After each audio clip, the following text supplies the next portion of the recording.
Most of the students, when they come into this class, they've had a lot of the lower level, 300 level, 200 level classes that deal with egg marketing, risk analysis, price analysis.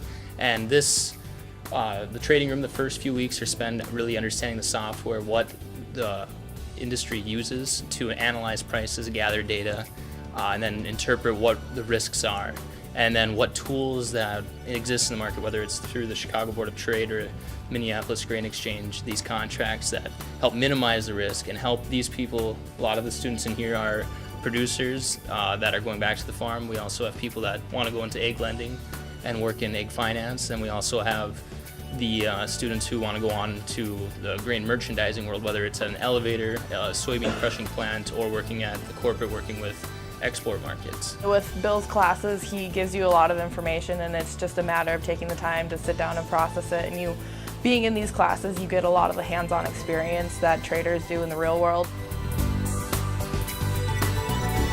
In this class, we focus on the three commodities of wheat, soybeans, and corn, and we look at the relationships between the three of them.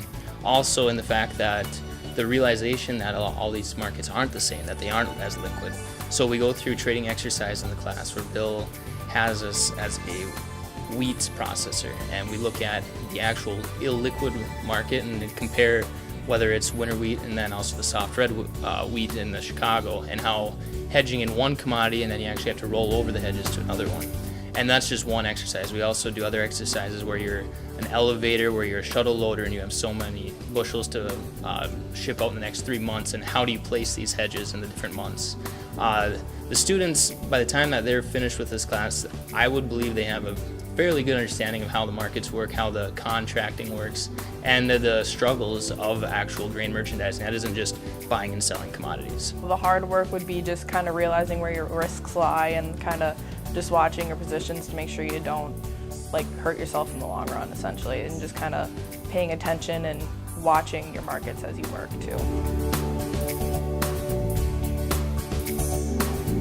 CHS was the leading sponsor of this room, so in many ways probably is one of the reasons why this room is here and why we do have this opportunity to get this instruments, these real industry setting in front of the students, so that instead of just having a degree where they're in front of a textbook all day, they have the opportunity to actually use these instruments and tools to gather data and use it as what a real industry person would.